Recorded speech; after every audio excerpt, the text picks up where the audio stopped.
बशर अल असद 8 दिसंबर 2024 की सुबह से पहले सीरिया छोड़ के मॉस्को भाग चुका था, जहां उसने रशियन गवर्नमेंट से पॉलिटिकल असाइलम लिया है।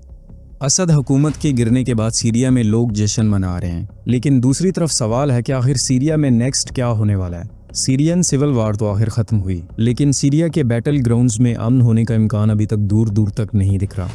असद के बाद सीरिया को हयात तहरीर शाम या STS का लीडर मोहम्मद अल जुलानी लीड कर रहा है। देखने में सब ठीक लग रहा था, लेकिन प्रॉब्लम यहाँ स्टार्ट हुई कि STS को US ने एक टेररिस्ट ऑर्गेनाइजेशन डिक्लेयर कर दिया, जिसके बाद सीरिया पे हुकूमत करने के लिए Turkish backed SNA Syrian national army और US backed SDF Syrian democratic forces Syria के मैनबिज में एक दूसरे के आमने सामने आ चुकी हैं, जिसके बाद सीरिया के बैटल ग्राउंड्स में एक बार फिर से टेंशन बढ़ चुकी है। सीरियन सिविल वॉर में USA और रशिया अपने मफादात के लिए इन्वॉल्व थे। असद हुकूमत के गिरने के बाद रशिया ने अपनी आर्म्ड फोर्सेस को पीछे हटा लेने में अपनी भलाई समझी है।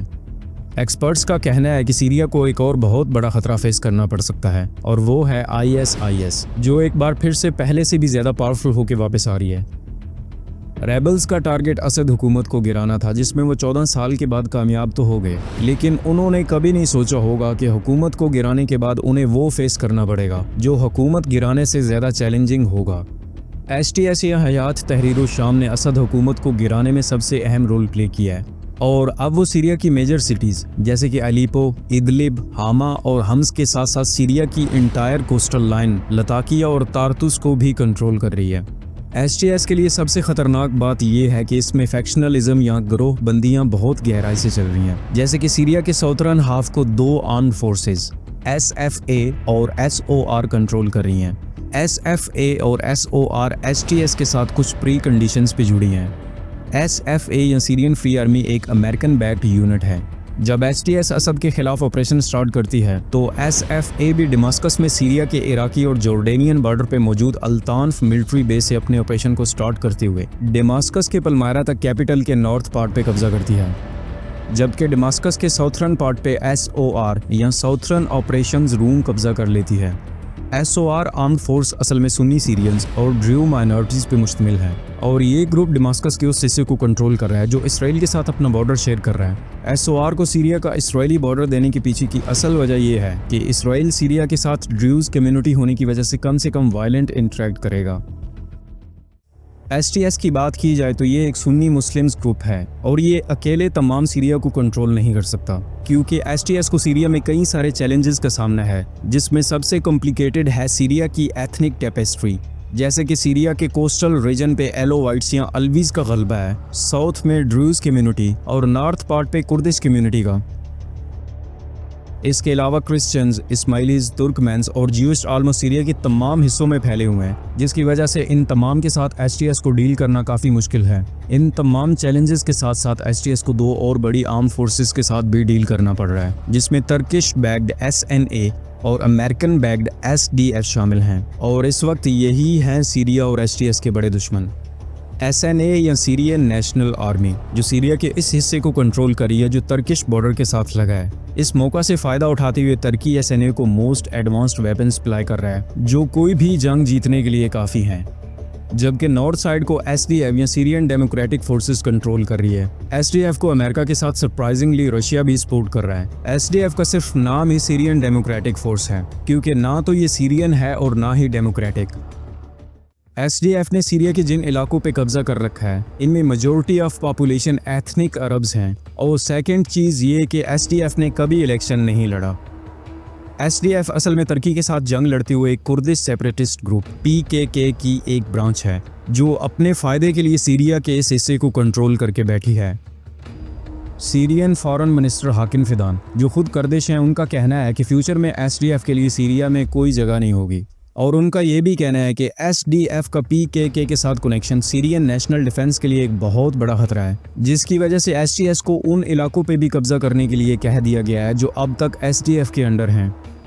SDF को वीक बनाने वाले कई सारे फैक्टर्स हैं, जिसमें सबसे अहम है lake of local support. Syria के जिस हिस्से पे SDF ने कब्जा कर रखा है, वहाँ के लोकल्स SDF को बिल्कुल सपोर्ट नहीं करते। वहाँ मेजॉरिटी ऑफ पॉपुलेशन कुर्दिश नहीं बल्कि अरब्स हैं, और वो SDF को फॉरेन इम्पोजिशन के अलावा और कुछ नहीं समझते।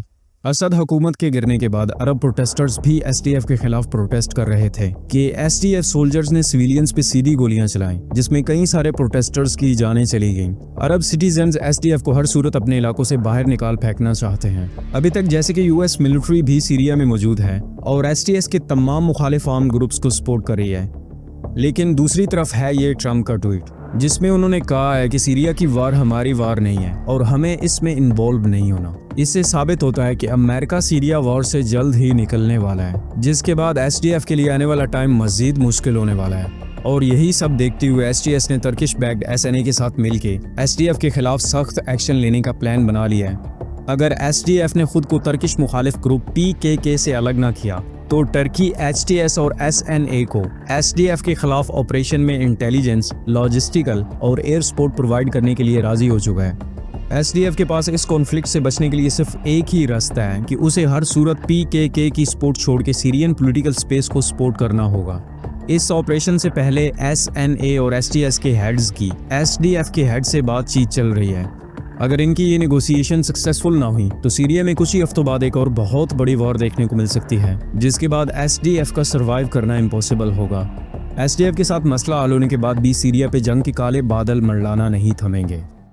सीरिया में मौजूद रशियन सोल्जर्स ने एक वीडियो जारी की है जिसमें असद के वफादार 5000 के करीब सोल्जर्स सीरिया छोड़ के इराक शिफ्ट होने के लिए इराकी बॉर्डर की तरफ जाते दिख रहे हैं। और असद के ये हारे हुए सोल्जर्स फ्यूचर में सीरिया के लिए आईएसआईएस की तरह एक बहुत बड़ा खतरा साबित हो सकते हैं। आईएसआईएस भी उन फॉर्मर इराकी ऑफिसर्स और जनरल्स की तरफ से बनाई गई थी जिन्हें सदाम हुसैन की डेथ के बाद जेल में डाल दिया गया था। रशियन आर्मी की तरफ से जारी करदा एक और वीडियो में देखा जा सकता है कि असद के वफादार सिपाही अपने वेपन्स और यूनिफॉर्म्स सीरिया के इराकी बॉर्डर पर छोड़ के इराक में दाखिल हो चुके हैं, जो फ्यूचर में किसी भी वक्त वापस आके सीरिया को नुकसान पहुंचा सकते हैं।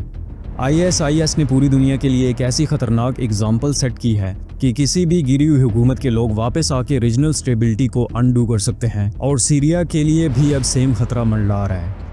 सीरिया में अगर अमन की बात की जाए तो एक्सपर्ट्स और एनालिस्ट की नज़र में अमन सीरिया में अभी तक दूर दूर तक नहीं दिख रहा, लेकिन हकीकत में क्या होने वाला है सीरिया का फ्यूचर ये वक्त ही बताएगा। ये थी सीरिया की मौजूदा हालात की इन्फॉर्मेशन। अगर आप जानना चाहते हैं कि आखिर एचटीएस ने असद हुकूमत कैसे गिराई तो आप राइट वीडियो देख सकते हैं, और इसराइल पैलेस्टाइन कॉन्फ्लिक्ट की असल वजह जानने के लिए आप लेफ्ट वीडियो देख सकते हैं। ये वीडियो आपको पसंद आई तो इसको लाइक और मजीद इस किस्म की एंटरटेनमेंट डॉक्यूमेंट्रीज देखने के लिए चैनल को सब्सक्राइब कर दें। मिलते हैं अगली वीडियो में।